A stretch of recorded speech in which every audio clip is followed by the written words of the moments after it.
Om.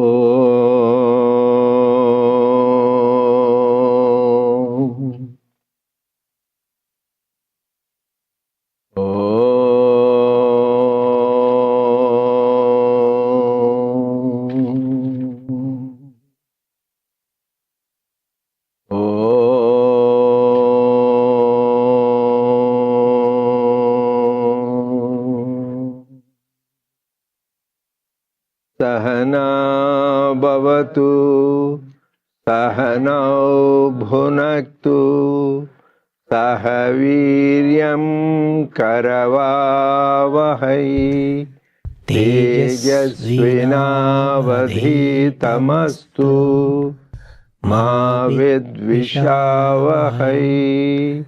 Om Shanti Shanti Shanti.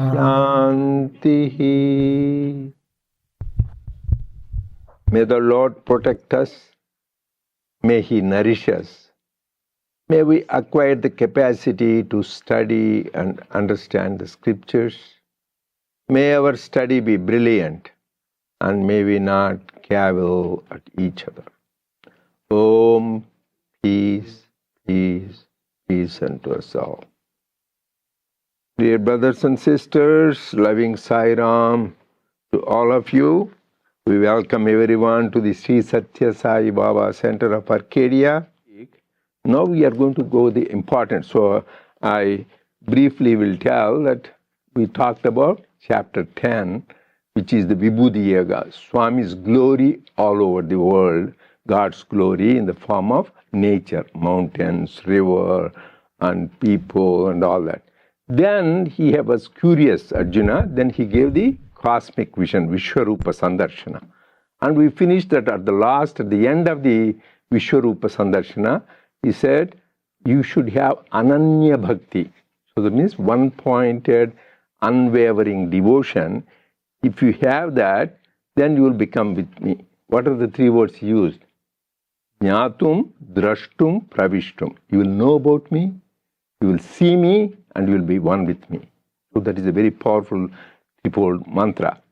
Then for that, how should you do that? To get that stage, he says, Madbhakto, Madparamo, Madparayanaha. So it just says, Nirvairya Sarva Bhuteshus Yas Samameti Arnava. Whatever, Mat Karma Krut, whatever you do, you should do for me. Mat Paramo, think of, meditate on me. And Mad Bhakto, have love for me. And Sangavajjita, don't have attachment to these worldly things too much, whether it is the property or your family, friends, no attachment. Doesn't mean you should have love without attachment. Nirvairya Sarva Bhuteshi. No enmity, no hatred to any being. Remember that. If you have any hatred to any person in your mind also, whether it's in your family or friends and organization, unfortunately, you have to be born again for that, repay it. At least for your own sake, wipe it off. Clean slate. Otherwise, next life, to return that thing, you have to be born again. You want that, or rather forgive and forget. So you need to keep the slate clean, not to have any enmity or hatred. And many times I said the story of where Bhadraja, many stories are there in scripture. So no hatred to anybody. You may stay away from bad people. That is different. That doesn't mean hatred. But you should not have vengeful, hateful feeling bad for other people. That is dangerous. Then you are disqualified. You are not any more devotee. That is what Nirvairya Sarva Bhutesh. Again, he is going to talk in chapter 12. For that, he said you should have Ananya Bhakti. We talked about, right? Ananya Bhakti means completely this Ananya Bhakti and Eka Bhakti and Para Bhakti. These are the words used and Lord Krishna emphasized. In Srimad Bhagavatam, the Para Bhakti is extolled so much, it is equivalent to Jnanam. A person who has Para Bhakti, you are like a Jnani, you are a self-realized man. So there are four Purusharthas. What are they? Dharma, Artha, Kama, Moksha. Right? These are the four Purusharthas. But this Para Bhakti is called Panchama Purushartha. That is the highest. If you have that, then you will be one with God. So Bhagavatam extols this Panchama Purushartha to have Parabhakti. The greatest example of Parabhakti is Gopikas, where there is love for love's sake. In this beginning, in this Ananya Bhakti, you completely surrender.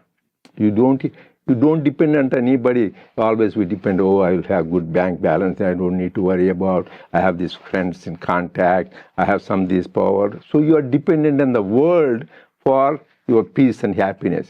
That means you should depend only on God for everything. The greatest example you can think we talked about it is Mother Draupadi.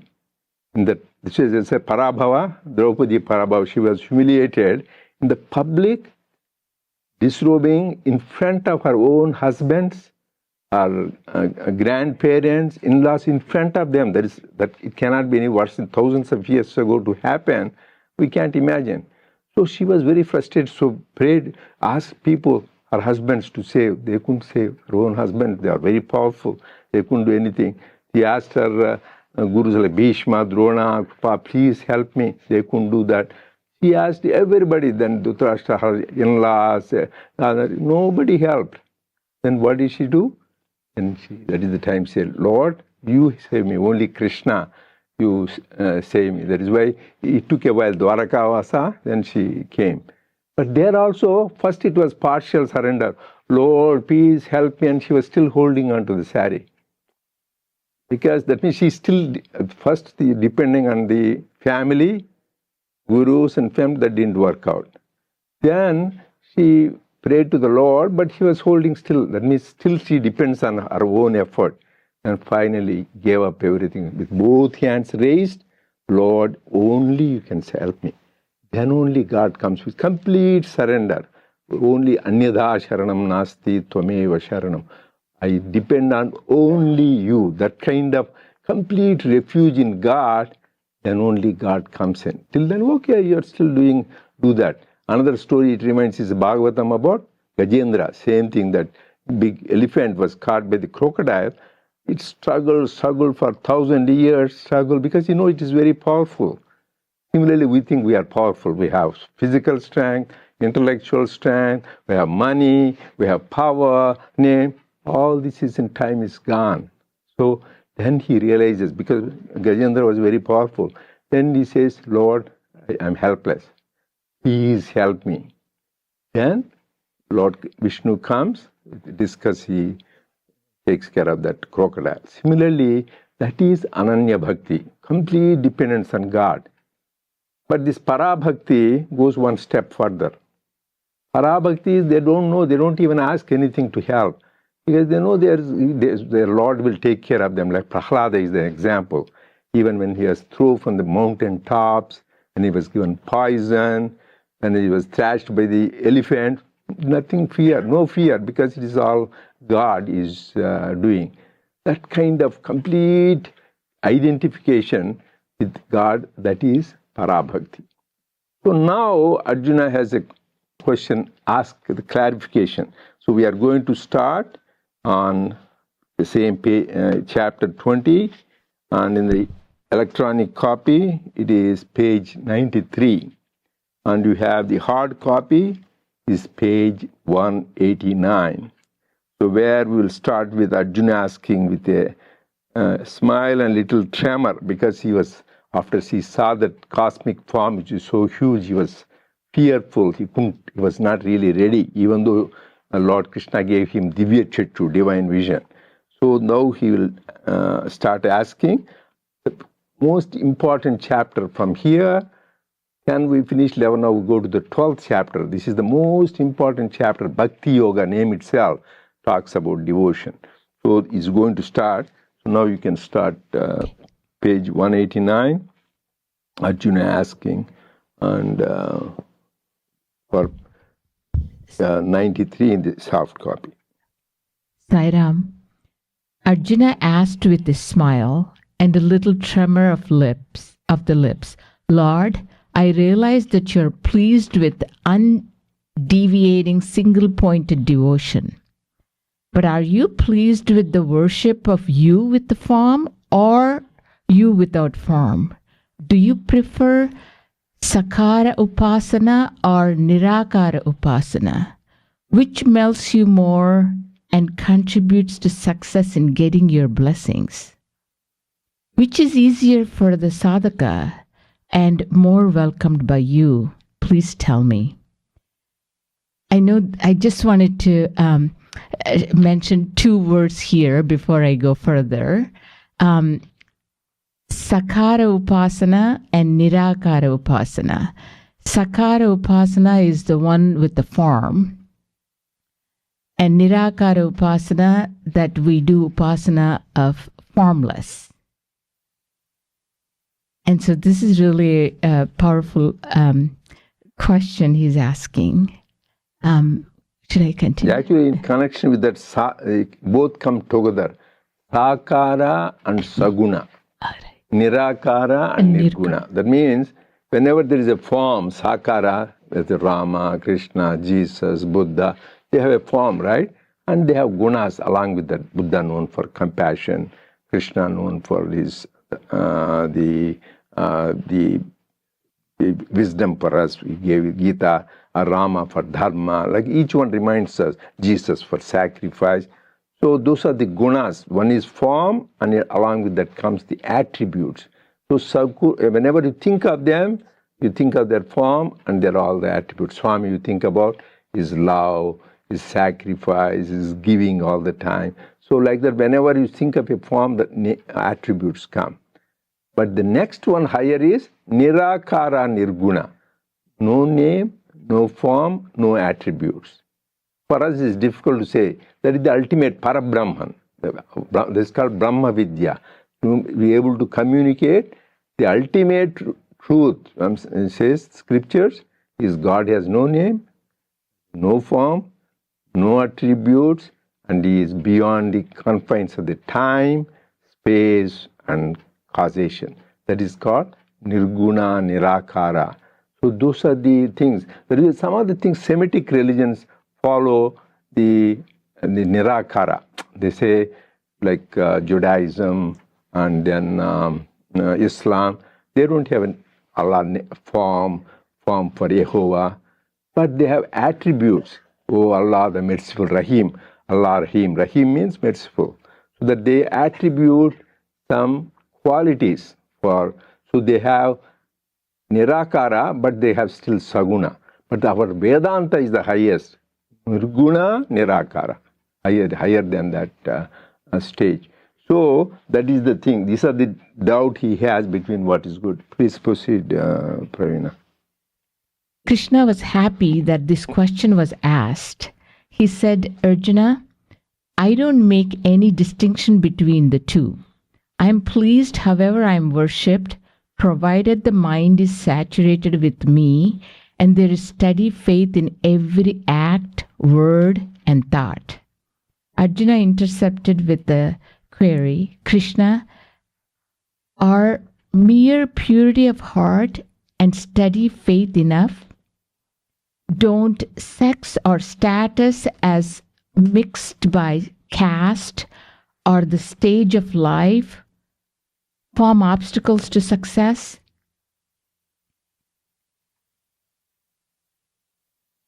Krishna chided Arjuna and replied, I'm surprised that you should ask such questions after going through all this experience. Do you not realize that for those who have fixed their minds on God, who have reposed in me, the personification of truth, eternal and pure, there will not be an iota of identification of the self with the body, Deha Bhranti. If they have still the awareness of sex or caste or stage of life with all the attendant pride, humility, etc., it only reveals they have not surrendered their minds to God. For those who have rid themselves of attachment to the body, there will not be the distraction of caste, status, etc. Next page in the paragraph is continuation. Yeah, okay. But the ashrama dharma and the varna dharma, the codes of moral conduct conduct prescribed for the caste and for those in 4 stages of life: student, householder, recluse, and monk. Don't hinder in any way the discipline of fixing the mind on God, or of purifying the mind of evil, or worshipping the Lord through all of one's actions, words, and thoughts.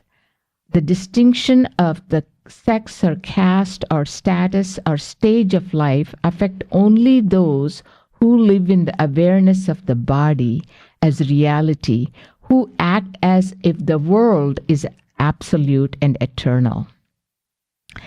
At this, Arjuna said, Krishna, the contemplation of formless, characteristicless, Nirguna Nir-akaara is very difficult, isn't it?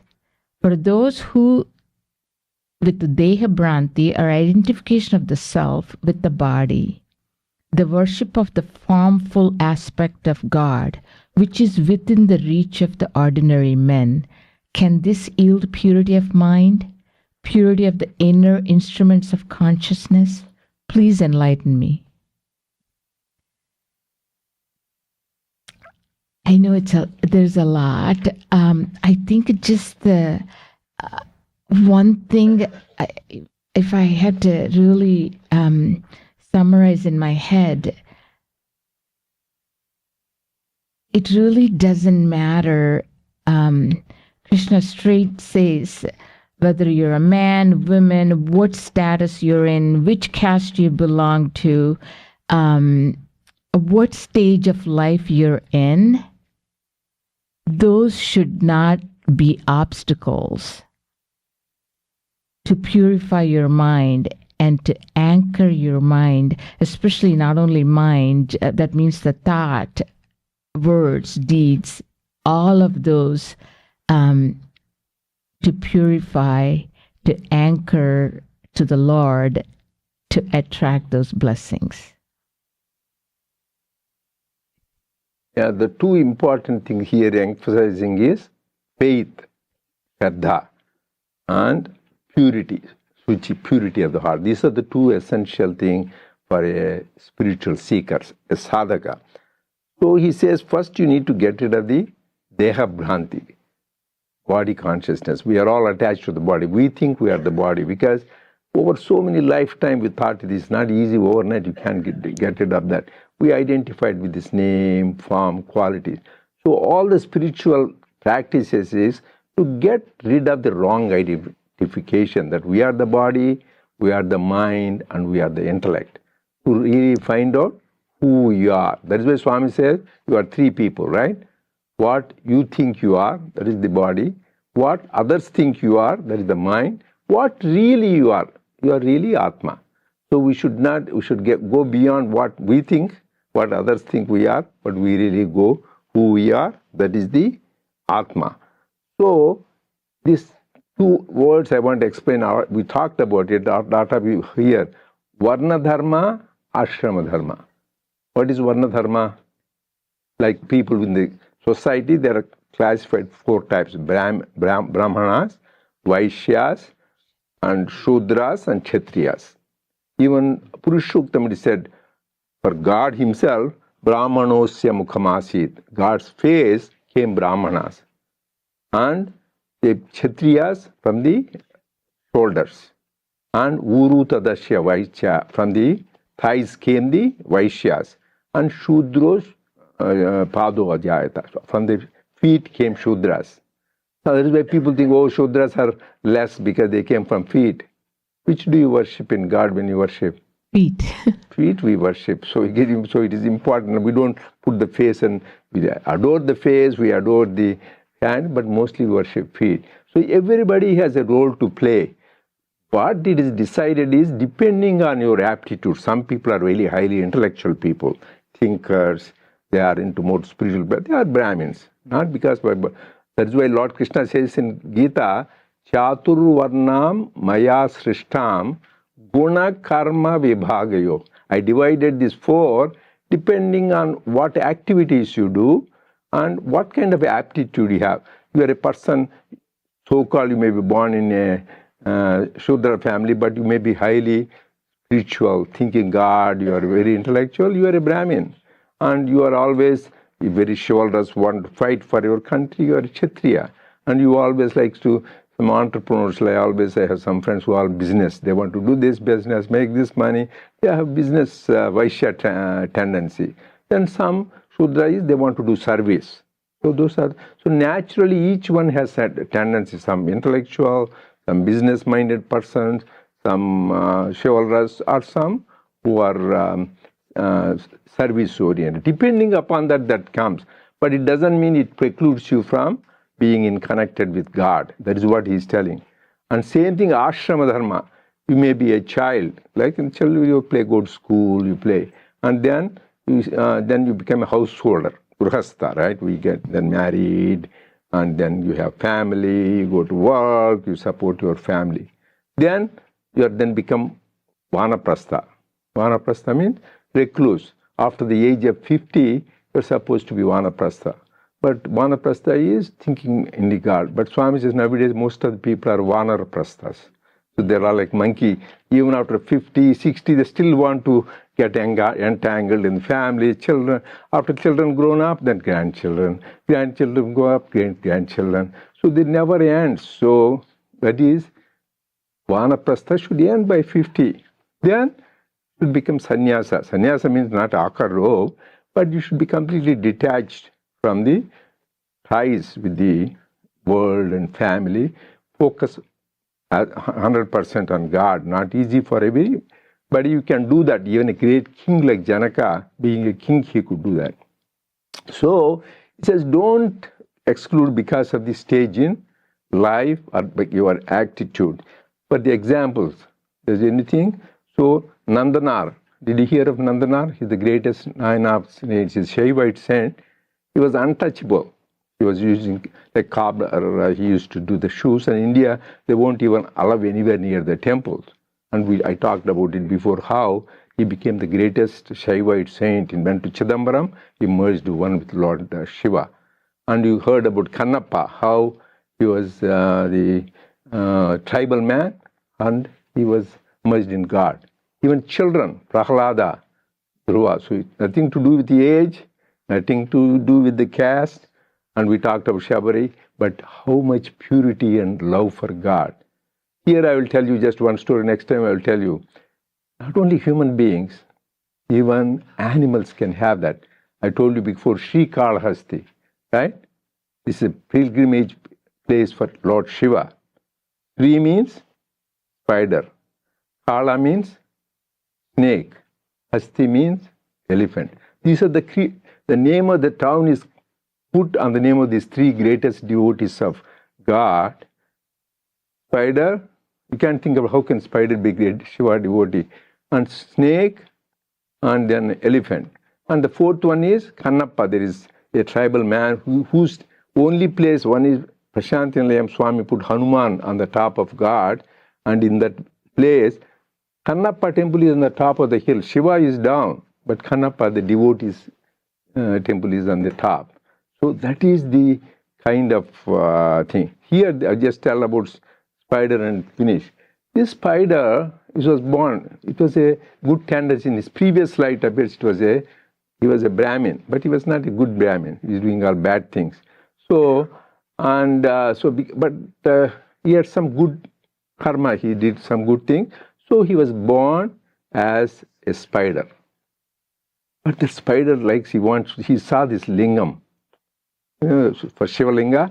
So he says, oh, I want to build a house for Lord Shiva. So it went on doing that, because from the spider's mouth, all those things, he used to bring, he would put all the things every day today I put the Garbhagriha, today I put the Mandapa, today I put the walls. She used to, like a good architect. So the spider was a great architect and building this nice temple for Lord Shiva.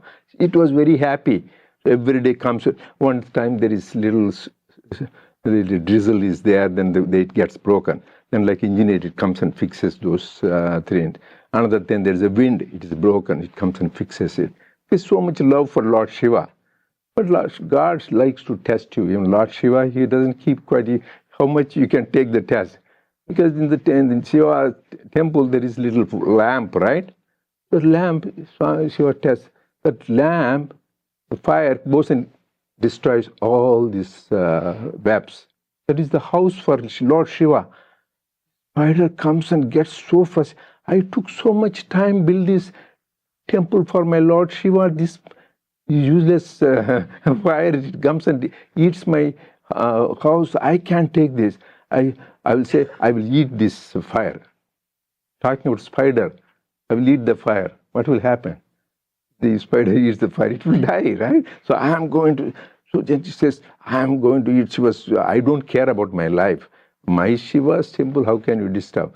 Then when she is ready to do that, Lord Shiva, once the test is ready, then he comes, gives up here, don't worry, and he takes in the hand, the spider, you are liberated. That is why your name, first thing is Shri. We'll tell other stories later on, because I want Pravina to share about the animal. That is the kind of, even not forget about people, children, or the other untouchables or anything, but even a spider can get liberation if you have that pure love and work for God. So we'll continue next week.